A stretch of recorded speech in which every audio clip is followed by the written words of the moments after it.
وعليكم السلام ورحمة الله وبركاته.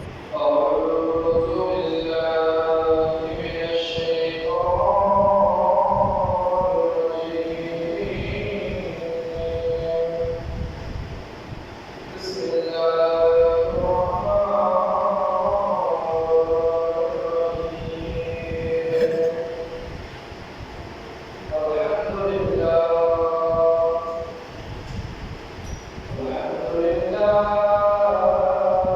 رب العالمين.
وبركاته সর্বপ্রথম মহান আলামিনের দরবারে লাখো কোটি অসংখ্য অন্তর শুকরিয়া আদায় করছি, যিনি দয়া করে মায়া করে অত্যন্ত রহমত করে আমাকে আপনাকে পবিত্র সফর মাসের জুমার নামাজে সবার আগে উপস্থিত হওয়ার তৌফিক দান করেছেন। প্রত্যেকে আনন্দ শুকরিয়া সব আওয়াজ বলি আলহামদুলিল্লাহ। আলহামদুলিল্লাহ। সাথে সাথে অসংখ্য অগণিত দরুদ সালাম জানাই খাতামুল আম্বিয়া ইমামুল আম্বিয়া রহমাতুল লিল আলামিন নূরুল মুজাসসাম রাসূল পাক সাল্লাল্লাহু আলাইহি ওয়াসাল্লামের নূরানি ওয়াসাল্লাম। আমিন। আজকে সফর মাসের শুরু 15 তারিখ, জুলাই মাসের 31 তারিখ। আজকে খুতবার বিষয়বস্তু হলো অহংকার পরিণাম ধ্বংস প্রসঙ্গ। আজকে খুতবার বিষয়বস্তু কি? অহংকার। অহংকারের পরিণাম ধ্বংস বিষয়টা মনে রাখবে। আল্লাহ চাহে তো এই বিষয়ের উপর অতি গুরুত্বপূর্ণ কিছু কথা আপনাদের সামনে বলা এবং সর্বকে সরকারের ইসলাম করার আল্লাহ তাআলা দরজা এবং তৌফিক দান করুন। তুমি বলুন আমিন। সম্মানিত উপস্থিতি, আজকের খুতবার মধ্যে অহংকারের পরিণাম ধ্বংস প্রসঙ্গে অনেক আয়াত এসেছে, অনেক হাদিস রয়েছে। হাদিসের স্পেশাল একটা বাদ রয়েছে অহংকার প্রসঙ্গে। কোরআনের স্পেশাল কিছু আয়াত রয়েছে অহংকার প্রসঙ্গে। আমাদের দেশে সুদের ওয়াজ হয়, ঘুষের ওয়াজ হয়, দুর্নীতির ওয়াজ হয়, অনেক ওয়াজ হয়। অহংকার সেটা খুবই মারাত্মক একটা বিষয়। সর্বপ্রথম আসমান এবং জমিনের মধ্যে যে গুনাহ হয়েছিল, সর্বপ্রথম ওই গুনাহই হলো অহংকার। ওই গুনাহ কি? অহংকার। অহংকার। আদম সন্তান থেকে সর্বপ্রথম যে গুনাহ প্রকাশিত হয়েছিল, সেই গুনাহ কি? অহংকার থেকে। আল্লাহ তাআলা এই অহংকার নিয়ে আপনার বলতে কি বলে? অহংকার মানে দোষ, হিংসা মানে দোষ। আমরা নেই বলতে পারি, আমরা নেই বলে থাকি। কিন্তু যার মধ্যে যারা পরিমাণ অহংকার থাকবে তার জায়গা জানাতে হবে না। কি পরিমাণ? যারা পরিমাণ। আমি গত সময় বলেছিলাম আল্লাহ তাআলা যেমন পাক এবং পবিত্র, তিনি পবিত্রতাকেই ভালোবাসেন। পাক এবং পবিত্রতাকে কি করেন? ভালোবাসেন। আমি আপনাদের সাথে গত সময় বলেছিলাম আমরা